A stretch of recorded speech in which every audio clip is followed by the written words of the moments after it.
सभापति महोदय, हम वंदे मातरम से अब ट्रांजिट करके इलेक्टोरल रिफॉर्म्स की तरफ जा रहे हैं, तो मैं ये कह के अपना विचार प्रारंभ करता हूं। जो मैंने बचपन में आकाशवाणी लखनऊ में एक मुस्लिम कवि, संभवतः उनका नाम वाहिद अली वाहिद था, उनसे सुना था कि वाणी सत्यम काया शिवम, रूप सुंदरम है तेरा, आदर्शों की स्वर्ग है तू, जय हे देवी भारत माता। अब आज के इस विषय पे आते हैं। उस हाउस में भी बहुत सारा इस विषय के ऊपर चर्चा हुई, यहां भी चर्चा होगी, परंतु जब हम चुनाव सुधारों की बात करेंगे तो मुझे लगता है इसे 4 स्तर में डिवाइड करना चाहिए। पहला, लोकतंत्र और इसका आधार, दूसरा चुनावी प्रक्रिया, और तीसरा कि इस चुनावी प्रक्रिया में होने वाले सुधार, और उसके बाद विपक्ष की आपत्ति और उन पे होने वाली तकरार, और इसके साथ मैं कुछ सुझाव देने का भी प्रयास करूंगा। सर्वप्रथम मैं कहना चाहता हूं कि हम सभी ये मानते हैं कि भारत जो है वो मदर ऑफ डेमोक्रेसी है, मगर एक फैक्ट है जो शायद बहुत से लोगों को ध्यान नहीं रहता होगा। अगर आप पूरी दुनिया का नक्शा देखें तो ईस्टर्न यूरोप से लेके आप जापान तक चले जाइए तो केवल 3 ही डेमोक्रेसी हैं, भारत, जापान और ऑस्ट्रेलिया।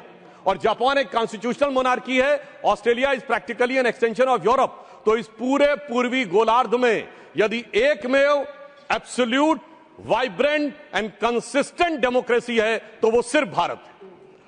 और सिर्फ इतना ही नहीं है सभापति महोदय, आज दुनिया में लोकतंत्र के अंदर सिर्फ 34% जनसंख्या है, जिसमें 17% हम हैं। अर्थात अगर दुनिया में लोकतंत्र है तो उसका सबसे बड़ा स्तंभ आज आधुनिक युग में भी भारत ही है। और इसका आधार कई बार हमारे गुलामी की मानसिकता के प्रभाव से हर चीज का आधार विदेश में ढूंढने का प्रयास करते हैं, और मैं बताना चाहता हूं उसका सबसे बड़ा आधार भारत की धर्म और संस्कृति है। इसके लिए मैं कोट करना चाहता हूं फ्रीडम हाउस की रिपोर्ट, जिसको ये लोग बहुत महत्व देते हैं। फ्रीडम हाउस ने अपनी एक रिपोर्ट जो 1999-2000 में उसने लिखी, जिसमें Freedom House report about the annual survey of the political right and civil liberties 1999-2000 on page number 10 and 11, वो क्या लिखता, मैं कोट कर रहा हूं, 13 of the 63 countries with the poorest record in terms of political right and civil liberties are predominantly Christian. There is a strong correlation, sir इस पे ध्यान देने की आवश्यकता है, there is a strong correlation between the electoral democracy and Hinduism, and significant number of free and countries which belong to the Buddhist community. और आगे वो लिखता है, sir, the Islamic world remains the most resistant to the spirit of democracy and civil rights. अर्थात आज भी दुनिया ये मानती है कि सबसे ज्यादा अगर है तो लोकतंत्र का आधार भारत में है, और इसके लिए कोई बाहर से, विदेश से देखने की आवश्यकता नहीं है। बाबा साहब अंबेडकर को मैं कोट करना चाहता हूं। बाबा साहब अंबेडकर ने कहा, और कौन सी किताब जिसको ये लोग बहुत ध्यान देते हैं, annihilation of caste, page number 234 पे उन्होंने कहा, I am told that such religious principles as will be in the commencements of the liberty, equality and fraternity. It may not be necessary for you to look for foreign sources, and that you can draw such principles from Upanishads. Sir ये ध्यान देने की आवश्यकता है। बाबा साहब अंबेडकर ने कहा कि समानता, बंधुता और स्वतंत्रता के सिद्धांत के लिए पश्चिम में देखने की आवश्यकता नहीं है, वो उपनिषदों में दिखाई पड़ेगा। मगर क्या बताएं सभापति महोदय, आज भी हमारे कुछ नेता जाके लंदन में खड़े होकर गुहार लगाते हैं कि भारत में डेमोक्रेसी को बचाना है। तो उनके लिए मैं एक लाइन कहना चाहूंगा, अभी साज दिल में तराने बहुत हैं, अभी जिंदगी के फसाने बहुत हैं, डरे गैर पर भीख मांगो न फन की, जब अपने ही घर में खजाने बहुत हैं। अब मैं आगे की बात कहना चाहता हूं। देखिए, चुनावी प्रक्रिया स्वतंत्रता के बाद शुरू हुई, और इसमें बहुत सारी चीजों की उस समय समस्या रही होगी। मैंने आदरणीय आडवाणी जी ने एक बार हम लोगों को बताया था कि कैसी कैसी समस्याएं आती थी। उस जमाने में लोग इलेक्टोरल रोल बनाने के लिए जाते थे और महिलाओं का नाम पूछते थे तो डांट पड़ जाती थी, क्योंकि उस समय के समाज में माना नहीं आता था कि किसी घर की महिला का नाम पूछा जाए। परंतु मैं बताना चाहता हूं सर, चुनावी प्रक्रिया पे सबसे पहली समस्या स्वतंत्र भारत में कहां आई? भारत के इतिहास की पहली इलेक्शन पिटीशन, चुनावी धांधली के विरुद्ध पिटीशन कब दाखिल हुई? 21 अप्रैल 1952। किसने दाखिल की? भारत के लॉ मिनिस्टर रहे बाबा साहब अंबेडकर। और उनके उस पिटीशन को मैं कोट करना चाहता हूं। उसके पैरा 12 में उन्होंने लिखा, the petitioner says that the aforesaid large number of double votes, 74,333 being void, has been a result of corrupt practice and undue influence on the part of the respondent number 1 and 2. Sir, बाबा साहब अंबेडकर को 74,333 vote cancel करके 14,000 vote से हारा हुआ declare कर दिया गया। मगर सभापति महोदय ये तो थी प्रक्रिया, अब इस पे प्रतिक्रिया देखिए। तत्कालीन प्रधानमंत्री जवाहरलाल नेहरू जी की प्रतिक्रिया है। 16 जनवरी 1952 वो लखनऊ से एडविना माउंटबेटन को लेटर लिखते हैं और क्या लिखते हैं कि our success in the Bombay city and the Bombay province has been greater than expected. और सर आगे वो लिखते हैं अंबेडकर हैज बीन ड्रॉप्ड। बड़ी प्रसन्नता उनको होती है कि डॉक्टर अंबेडकर चुनाव हार गए हैं। और इसके बाद वो क्या लिखते हैं कि socialist have joined hand with Ambedkar so they lost their repute. But आगे सर वो बात लिखते, बहुत ध्यान देने की जरूरत है, वो लिखते हैं अंबेडकर है join hand with Hindu communalist. ये चाचा जी की जबानी है ये कहानी कि डॉक्टर बाबा साहब अंबेडकर इनके अनुसार हम लोगों की तरफ से, और इसका सोर्स है selected work of Jawaharlal Nehru series 2 volume 17 page number 37। इसके बाद आगे बढ़ते हैं। सब लोगों को पता है कि जब इंदिरा जी का शासनकाल आया तो उस समय एक अलग प्रकार की समस्या उत्पन्न हुई। भारत के इतिहास में पहला उदाहरण जब किसी प्रधानमंत्री का चुनाव अनियमितता के कारण अवैध घोषित किया गया। उसके बाद हम आगे बढ़ते हैं और जब तक कांग्रेस सत्ता में रही, निर्बाध सत्ता में, तब तक चुनाव सुधार पे कोई विचार नहीं हुआ। चुनाव सुधार पे विचार शुरू होता है 1977 में, जब इलेक्शन कमीशन द्वारा ECIL को इलेक्ट्रॉनिक वोटिंग की संभावनाएं खोजने के लिए कहा जाता है। और फिर इंदिरा जी के समय में 1982 में आर्टिकल 324 में चुनाव आयोग को 50 पोलिंग बूथ के ऊपर इलेक्ट्रॉनिक वोटिंग के बारे में प्रयोग करने के लिए कहा जाता है। फिर राजीव जी के समय में 1988 में 61A में चेंज करके कहा जाता है कि EVM का प्रयोग किया जा सकता है। और 15 मार्च 1989 को राजीव गांधी की सरकार के समय में इसको वैधानिक मान्यता प्रदान की जाती है।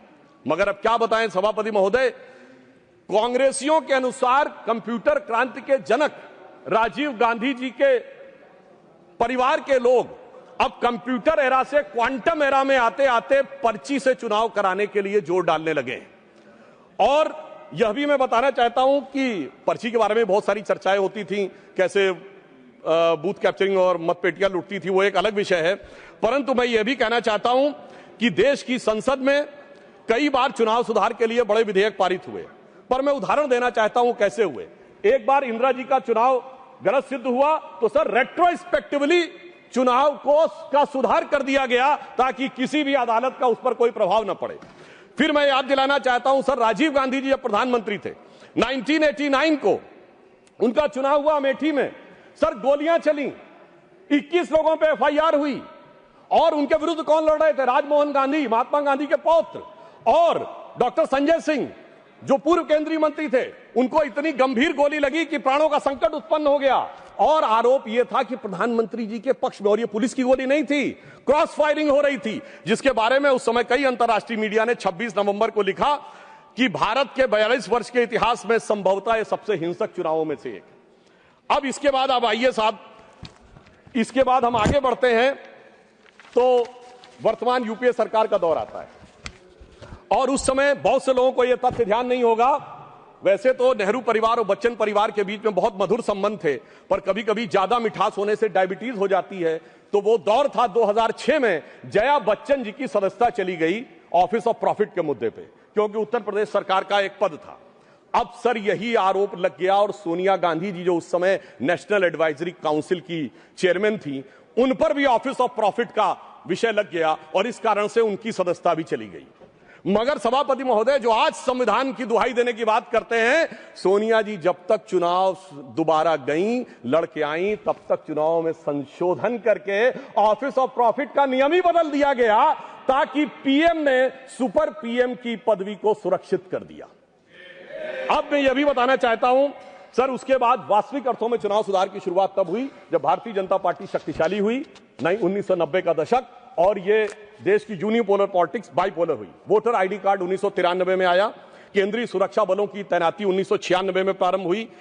पहले बूथ वाइज काउंटिंग नहीं होती थी सर, उसमें आसानी जानते क्या होती थी कि अगर किसी मतपेटी में ज्यादा बूथ कैप्चरिंग करके मत डाल दिए तो उसमें काउंटिंग का चक्कर ही नहीं है, सब मिला दिए जाते थे। वो शुरू हुई। अटल जी की सरकार के समय में CCTV का प्रयोग शुरू हुआ, पहले प्रायोगिक तौर के ऊपर, और 2005 से CCTV की परमानेंट CCTV यूज होने लगा। अब इसे महज संयोगी माने कि 2005 के बाद से कभी राजद और कांग्रेस को बिहार में बहुमत का अधिकार नहीं मिला। जब मोदी जी की सरकार आई तो हमने क्या किया कि जो पॉलिटिकल पार्टीज को कैश डोनेशन मिलता था उसे 20,000 से घटाकर 2,000 किया और सिलेक्टेड उनके ऊपर वीवीपैट की व्यवस्था सुनिश्चित कराई। और मैं ये भी याद दिलाना चाहता हूं, एक पार्टी जो अपने आप को बहुत ईमानदार कहते थे, वो 20,000 की चाय पिलाते थे। अब मुझे लगता है सदन और देश को समझना चाहिए 20,000 की चाय क्यों पिलाते थे, क्योंकि 20,000 तक कैश लेने पर आपको सोर्स नहीं देना पड़ता था। पर मोदी जी ने आकर उन्हें, चाय पिलाने वाले ने आकर उसे 2,000 कर दिया है, तो अब उनकी चाय बड़ी महंगी हो गई है, भले ही 20,000 से 2,000 पे आ गए।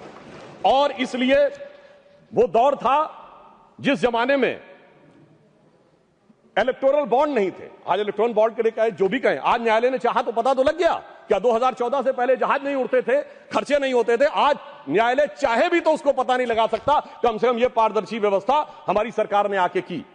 और इन लोगों की सरकार कब रहती थी सभापति महोदय, जिस जमाने में, और मैं ये भी कहना चाहूंगा इनकी सरकार कब रहती थी और हमारी सरकार कब है? सर, जब से वोटर आईडी कार्ड आ गए कांग्रेस की सरकार आना बंद, सीसीटीवी आ गए कांग्रेस की सरकार आना बंद, जब से स्वतंत्र जुडिशरी हो गई कांग्रेस सरकार आना बंद, स्वतंत्र मीडिया आ गई कांग्रेस को स्पष्ट बहुमत मिलना बंद। और तो और सर, जब से साक्षरता दर 50% हो गई बहुमत मिलना बंद। इनको कब बहुमत मिलता था? जिस जमाने में मतपेटियां लूटी जाती थी, बूथ कैप्चरिंग होती थी, गोलियां चलती थी, कट्टे बम चलते थे और अनेक लोग गुजरात के चुनाव, बिहार के चुनावों में 80 लोग तक घायल होते थे। इन्हें लग रहा है शायद वही जमाना वापस आ जाए। तो मैं उनके लिए पूरी संवेदना से कहना चाहूंगा कि जो पुराना गीत था, गुजरा हुआ जमाना आता नहीं दोबारा, हाफिज सईद तुम्हारा। और अब मैं इसके बाद यह विषय कहना चाहूंगा कि जो इसके ऊपर आपत्ति की राजनीति की जाती है, आज मतदाता सूची को लेकर कांग्रेस आपत्ति कर रही है। मैं याद दिलाना चाहता हूं 18 दिसंबर 1950 को डॉक्टर बाबा साहब अंबेडकर ने कहा कि जो इलेक्टोरल रोल्स हैं उनका हर 6 महीने में होना चाहिए रिवीजन। पर उनका कहना था व्यवहारिक दृष्टि से मुश्किल है तो 1 साल या 2 साल में कर दिया जाए। मगर सभापति महोदय, ये 20 साल में भी करने को तैयार नहीं है और उसके बाद ये आरोप लगा रहे हैं।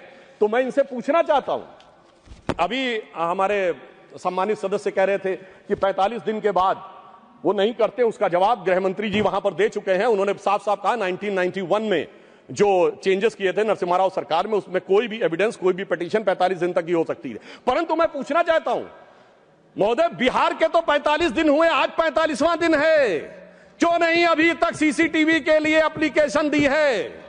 अभी मैं कहना चाहूंगा जाइए फोन करिए, शाम 5 बजे से पहले सीसीटीवी के लिए लगा दीजिए। नहीं करना है। मैं पूछना चाहता हूं, आप कहते हैं 6 बजे के बाद इतनी वोटिंग हुई, बूथ के अंदर फोटोग्राफी पे रोक है, सड़क पे तो नहीं। दिखाइए कितनी लंबी लाइनें थी, कितनी लंबी आपने सोशल मीडिया पे पोस्ट किया, कितने आपके बूथ लेवल एजेंटों ने इस बारे में आपत्ति दर्ज की। परंतु सभापति महोदय, इसमें से कुछ भी नहीं करना है, केवल बवाल करना है। इनकी स्थिति क्या है? जैसे कोई बच्चा है, क्योंकि मैं टीचर रहा हूं तो मैं कहना चाहता हूं, कोई बच्चा है वो कहे मेरे नंबर कम आए, तो तरीका क्या है? स्क्रूटनी का फॉर्म भरो ना। स्क्रूटनी का फॉर्म थोड़ी भरूंगा, मैंने बयान दे दिया, इतना काफी है। मगर एग्जामिनेशन कंडक्टिंग बॉडी मेरी दोबारा कॉपी जांच के दे दे। चलिए मैं दूसरा उदाहरण देता हूं। क्रिकेट का मैच हो रहा है और टीम को लगा कि बैट्समैन आउट था, अंपायर ने नॉट आउट दिया, तो क्या है? रिव्यू डिसीजन में जाओ ना। रिव्यू डिसीजन में नहीं जाऊंगा, मैंने प्रेस कॉन्फ्रेंस कर दिया, अब थर्ड अंपायर अपने आप डिसीजन दे दे। मुझे लगता है वो लोग क्यों नहीं जाना चाहते, उसमें और कोई कारण नहीं है। अभी तक लोकतंत्र को वो समझ नहीं पाए हैं कि एक चाय वाले ने आकर जो स्थान ग्रहण कर लिया है, तो जो साहिब आलम थे, जो फर्जंद अंजुमन थे, जो वली अहद सल्तनत थे, जो मानते थे राज करना उनका जन्मसिद्ध अधिकार है, वो इन चीजों के ऊपर अभी तक तय नहीं कर पाए। अब मैं दूसरी बात बताना चाहता हूं सर, बड़ी विचित्र बात है, एक बार कांग्रेस पार्टी के बड़े नेता विदेश जाते हैं, फिर आके एक सो कॉल्ड हाइड्रोजन बम फोड़ते हैं, फिर लौट के जाते हैं दूसरा बम फोड़ते हैं। पर मुझे आश्चर्य लगता है सर, कर्नाटक के मुद्दे पे प्रेस कॉन्फ्रेंस होती है और वो दिल्ली में होती है। कर्नाटक में आपकी सरकार है, न वहां का सीएम, न डिप्टी सीएम, न प्रदेश अध्यक्ष, और आपके तो राष्ट्रीय अध्यक्ष भी कर्नाटक से हैं सभापति महोदय, वो भी नहीं रहते हैं। और कर्नाटक पे पीसी होती है और उन्होंने कहा हाइड्रोजन बम फोड़ेंगे। तो इस पे मुझे याद आता है, एक पाकिस्तान के मंत्री थे, शायद वो राशिद चौधरी उनका नाम था, जिन्होंने कहा था हमारे पास पाव पाव भर के एटम बम है। मगर मुझे लगता है जो कांग्रेस ने हाइड्रोजन बम छोड़ा वो शायद पाव भर का नहीं, छटाक भर का भी नहीं था। और वैसे मैं ये भी बता देना चाहता हूं, आप जब सरकार में थे तब भी बम नहीं छोड़ पाए थे। 1974 का परमाणु विस्फोट बम के लिए नहीं हुआ था। सरकार का ऑफिशियल बयान था कि ये केवल शांतिपूर्ण कार्यों के लिए हुआ है। ऑन द कॉन्ट्रेरी 11 और 13 मई 1998 को अटल जी की सरकार ने जब किया तो भारत ने कहा था we are the nuclear state. तो हाइड्रोजन बम सरकार में भी हम ही ने बनाया था और आप न विपक्ष में कर पा रहे हैं न सत्ता पक्ष में रह के कर पा रहे थे। अब मैं दूसरी बात कहना चाहता हूं, जो वोट चोरी की बात बहुत होती है, तो मैं याद दिलाना चाहता हूं बिहार का चुनाव संपन्न हुआ है। कोई कहे चोरी हो गई तो उसके पास कुछ होना चाहिए सामान जिसकी चोरी हो गई।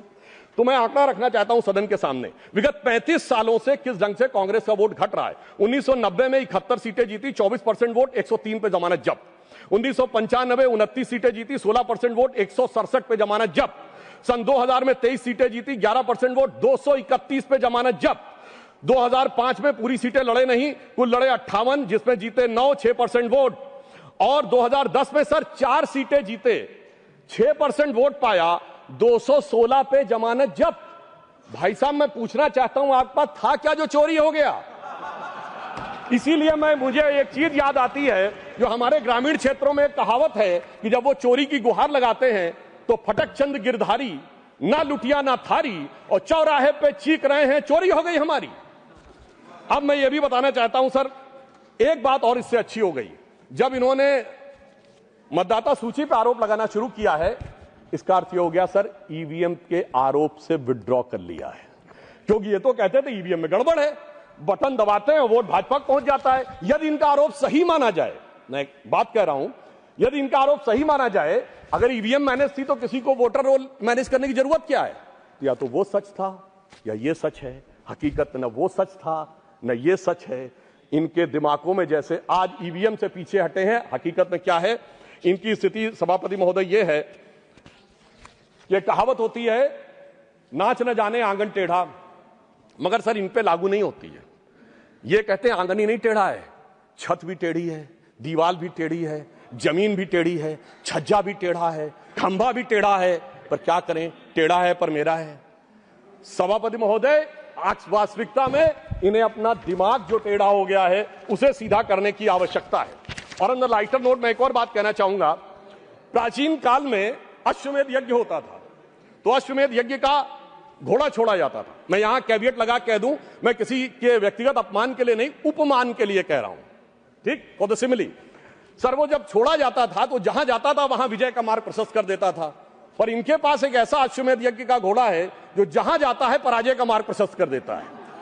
और मैं यह भी कहना चाहता हूं, सिर्फ हमारे नहीं, भारतीय जनता पार्टी से नहीं, सर केरल में तो हम नहीं है, सत्ता में कभी नहीं आए।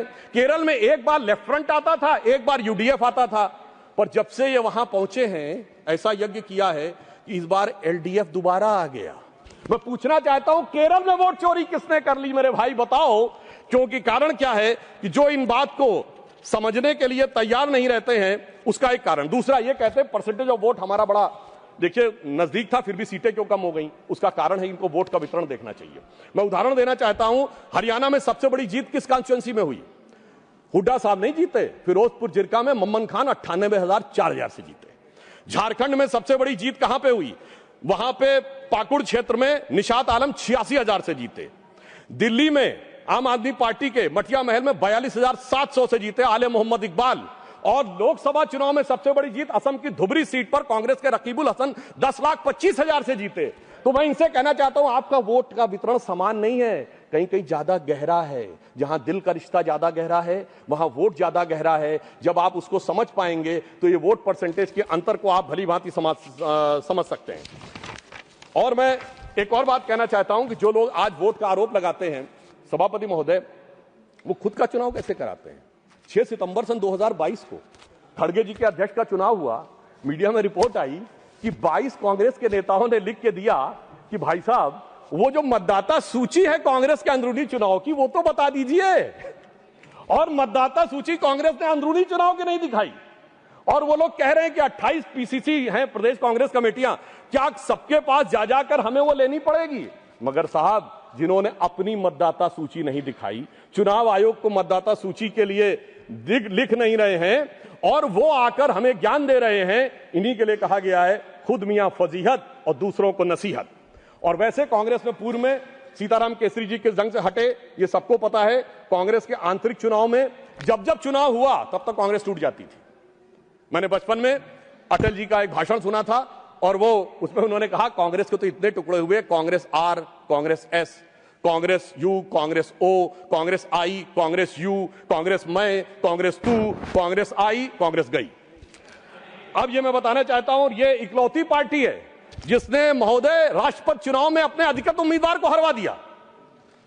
देखिए चुनाव और संविधान के प्रति कितनी इनके अंदर, अच्छा, और उस विषय का उल्लेख दूसरे सदन में कर चुके हैं गृह मंत्री जी कि 1946 में किस ढंग से नेहरू जी चुनाव जीते। मगर महत्वपूर्ण बात यह है, यह विश्व का इकलौता चुनाव होगा जो 26 अप्रैल 1946 को कैबिनेट मिशन प्लान के तहत हुआ था, जिसमें नेहरू जी 0 वोट पाकर बन गए। 1 वोट पट्टाभी रमैया को, 1 वोट कृपलानी जी को और सारे वोट सरदार पटेल को, 0 वोट नेहरू जी को। और सोर्सेस की बात करेंगे, मौलाना आजाद की किताब इंडिया विंस फ्रीडम और कृपलानी जी की किताब माई डेज विद गांधी और India from Curzon to Nehru and thereafter Durgadas की किताब, उसमें जाके एक एक चीज का वर्णन पढ़ लें। मगर महत्वपूर्ण बात क्या है महोदय, महात्मा गांधी चाहते थे कि नेहरू आए, मगर फिर भी प्रदेश कमेटियों ने नहीं भेजा। आज मैं कहना चाहता हूं, सोनिया गांधी जी ने चाहा तो कम से कम प्रदेश कमेटियों ने नेहरू खड़गे जी का नाम तो भेज दिया। मतलब आज सोनिया गांधी जी उस समय की महात्मा गांधी ज्यादा ताकतवर दिख रही हैं और खड़गे जी नेहरू जी से ज्यादा ताकतवर दिख रहे हैं।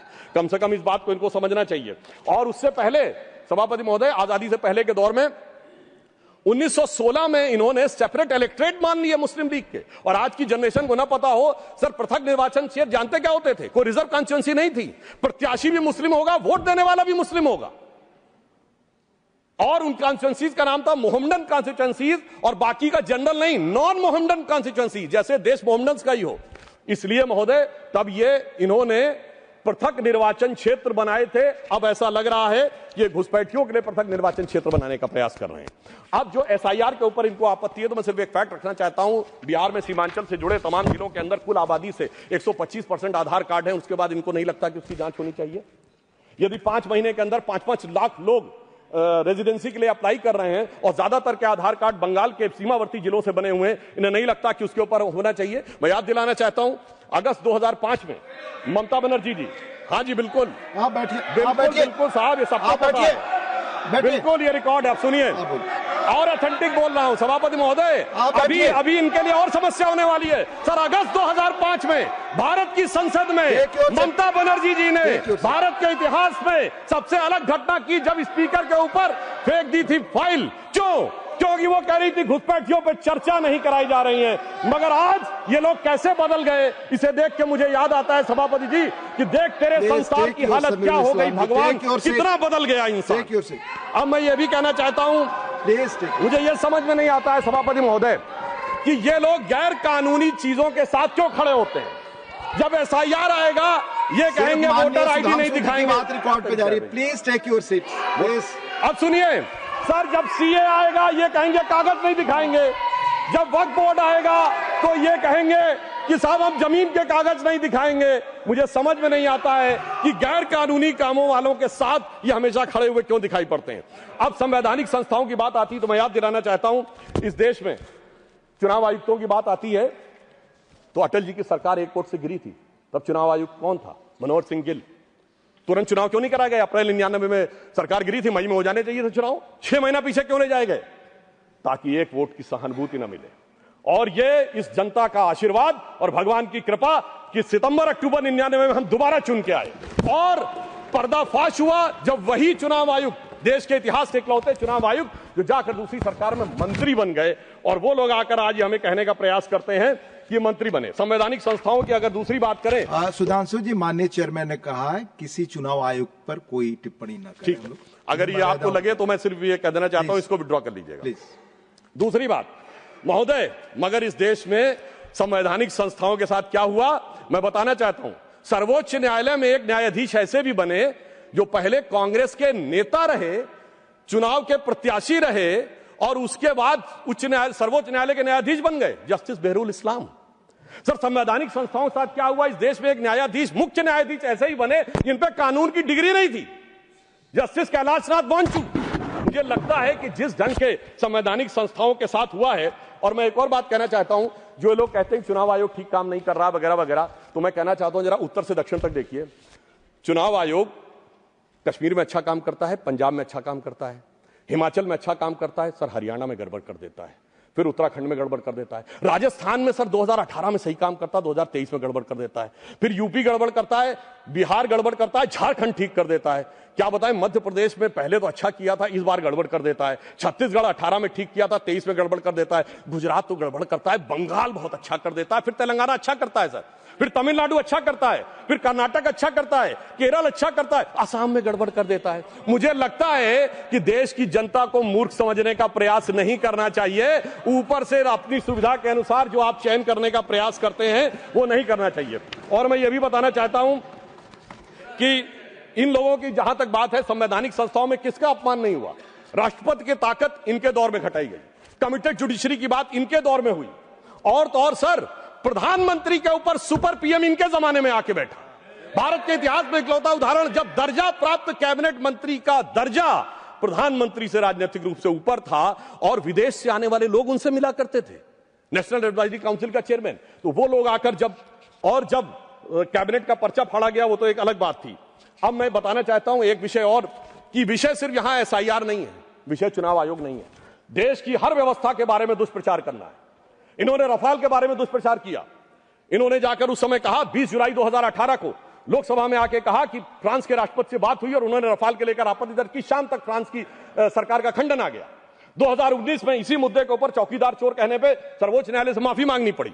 अगर उसके बाद आप देखें, इन्होंने सर्जिकल स्ट्राइक पर सेना के बारे में दुष्प्रचार किया, बालाकोट में एयरफोर्स के बारे में दुष्प्रचार किया, और उसके बाद अगर आप देखें तो उन्होंने भारत की अर्थव्यवस्था को लेकर कहा, एचएएल के बारे में दुष्प्रचार किया। सर एचएएल के पास आज 81,000 करोड़ के ऑर्डर्स हैं। इन्होंने कहा एलआईसी बर्बाद हो गई। सर एलआईसी ने 31,000 करोड़ का ऑल टाइम हाई प्रॉफिट किया है। इन्होंने SBI, state bank of India के बारे में कहा, sir state bank of India ने प्राइवेट सरकार मिला के 77,000 करोड़ रुपए का प्रॉफिट किया है। इन्होंने कहा कोविड के बारे में दुष्प्रचार किया।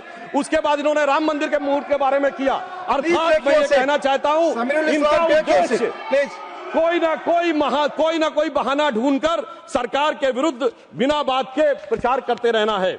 इसलिए मैं एक पंक्ति इनके लिए कहना चाहूंगा, वो पैरवी तो झूठ की करता चला गया। झूठ शब्द अगर गलत हो तो उसे असत्य से रिप्लेस कर दीजिएगा। तो वो पैरवी तो असत्य की करता चला गया, बस उसका चेहरा उतरता चला गया और रंगत समझ में आई, मगर आई देर से, कच्चा था बहुत, रंग उतरता चला गया। अब मैं बताना चाहता हूं सर, बिहार का हाल का संपन्न चुनाव हुआ है। ये लोग वो हैं जो राजनीति का शॉर्टकट करते हैं, जातियों का कॉम्बिनेशन बनाओ, जैसे कभी गुजरात में खाम KHAM, फिर कभी हरियाणा में अजगर, तो कर्नाटक में अहिंदा, तो कभी यूपी बिहार में MY। तो एक जमाने में लालू प्रसाद यादव जी कहे थे कि बिहार में भूरा बाल साफ कर रहा हूं, 4 जातियों का नाम देख। मगर सर उनके पिताजी बेटे ने कहा, अरे काहे परेशान हो रहे हैं, बेटे ने तो सर काम ही खत्म कर दिया, उसने भूरा बाल नहीं पूरा बाल साफ करवा दिया, मुंडन करवा दिया। तो इसलिए मुझे लगता है उसको उसकी आवश्यकता ही नहीं है। और मैं अंत में सभापति महोदय कुछ सुझाव भी देना चाहता हूं। आज इलेक्शन जिस दौर में पहुंच गया है, टेक्नोलॉजी इस दौर में पहुंच गई है, AI का दुरुपयोग होने की संभावना अगले लोकसभा चुनाव तक बहुत हो जाएगी। मुझे लगता है इस बारे में सरकार निश्चित रूप से कोई ना कोई कदम उठाएगी, और जो लोग पब्लिक प्लेटफॉर्म्स पे हैं उनको अपने AI सिग्नेचर्स यानी AI प्रिंट्स के बारे में ऑथेंटिक रूप से स्टैब्लिश करने के बारे में विचार करना चाहिए, क्योंकि अन्यथा ये आने वाले समय में वॉइस रिकॉग्निशन और अन्य चीजों में प्रॉब्लम हो सकती है। दूसरा, मेरा मानना है कि जो सर्टिफाइड जो मान्यता प्राप्त राजनीतिक दलों के प्रत्याशी नहीं हैं, उनके नामांकन के लिए जो संख्या निर्धारित है उसे कुछ बढ़ाना चाहिए प्रस्तावकों की, ताकि गंभीर लोग आ सकें। जो राजनीतिक दल मान्यता प्राप्त करना चाहते हैं उनके भी सपोर्टर्स की एक सब्सटेंटिव संख्या दिखानी चाहिए, ताकि ईमानदारी से जो लोग राजनीति करना चाह रहे हैं वही लोग उसमें आ सकें। दूसरी बात मैं ये भी कहना चाहूंगा सर, जिस प्रकार के शब्दों का प्रयोग होता है राजनीति में उसे अवॉइड करने की कोशिश करनी चाहिए। अब कोई पार्टी कहती है वोट जिहाद, सर ये फर्रुखाबाद में 2024 में सपा की पार्टी के मंच से हुआ था। सर अभी चुनाव में, जुबली के चुनाव में, जुबली हिल्स के चुनाव में, कांग्रेस मतलब मुसलमान, मुसलमान मतलब कांग्रेस, ये क्या है सर? मुझे लगता है इसके बारे में हम लोगों को सोच समझकर विचार करना चाहिए। और इसके अलावा कुछ शब्द ऐसे होते हैं जिनमें किंतु परंतु का स्कोप नहीं रहता है।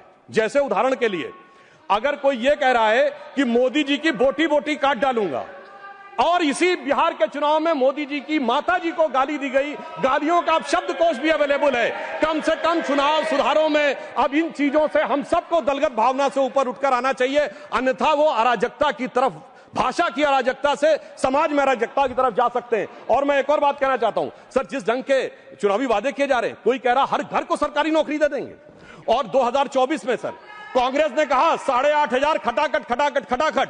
तो मैं ये बताना चाहता हूं सर, 1 लाख रुपए हर परिवार को देने की बात कहते हैं। भारत की 145 करोड़ की जनसंख्या है सर, 1 मिनट में खत्म कर रहा हूं। उसमें कुल मिला के 31 करोड़ परिवार हैं, यानी 31 लाख करोड़ बांटेंगे, और भारत की रेवेन्यू रिसीव 2024 में 27 लाख करोड़ थी। इससे बात समझ में आ जाता है कि वो किस प्रकार से लोगों में भ्रम पैदा करने का प्रयास कर रहे हैं। पर अंत में मैं ये कहना चाहता हूं कि आप जिस प्रकार के लोगों को साथ में लेकर सोच रहे हैं कि आप चुनाव जीत जाएंगे, ये भविष्य में आपके लिए बहुत बड़ी चुनौती बनेगी। एक उदाहरण सर मैं अवश्य देना चाहूंगा। सिलहट का चुनाव हुआ था, भारत के इतिहास में इकलौता चुनाव जिसमें यह तय होना था विभाजन से पहले कि वो भारत में रहेगा कि बांग्लादेश में। वोटिंग होनी थी और उस समय जोगेंद्रनाथ मंडल वहां के नेता थे और उनकी जाति के लोग वहां अधिक थे। उन्होंने मुस्लिम लीग से समझौता कर लिया, वहां चले गए, और उसके बाद कोई जाके अक्टूबर 1950 में उनका वो पढ़ ले तो साफ समझ में आ जाता है कि जो कट्टरपंथी राजनीति के साथ रहकर बढ़ने का प्रयास करते हैं उनके साथ क्या होता है। और अंत में सभापति महोदय, मैं सिर्फ ये कहना चाहूंगा कि आप सब लोग इस विषय पे साथ आइए, वर्तमान के चक्कर में भविष्य को मत बिगाड़िए। अटल जी की कविता थी, भरी दोपहरी में अंधियारा, सूरज परछाई से हारा, वर्तमान के मोह पाश में आने वाला कल न भुलाएं, आओ मिलकर दिया जलाएं। और अंत में मैं एक और बात सर कहना चाहता हूं, एक पंक्ति। Thank you. ये देश बदल रहा है। स्वामी विवेकानंद ने कहा था कि उनके शरीर छोड़ने के 1 शताब्दी बाद ये देश उभरेगा। श्री अरविंदो ने कहा था कि 175 वर्ष का यह संक्रमण काल है जो रामकृष्ण परमहंस के जन्म से प्रारंभ हुआ। 1836 से 175 जोड़िए 2011, 2012 में भारत अब नया स्वरूप ले रहा है। तो मैं ये कहते हुए अपनी विषय को समाप्त करता हूं सर कि जेन जी के युवाओं जागो, पुनः नया युग आया है, भारत मां की शक्ति जगी है, धर्म ध्वजा लहराया है, और भारत मां अंगड़ाई लेती, सुप्त चेतना जाग रही, ऋषि मुनियों की देवधरा फिर अपना रूप निहार रही। धन्यवाद।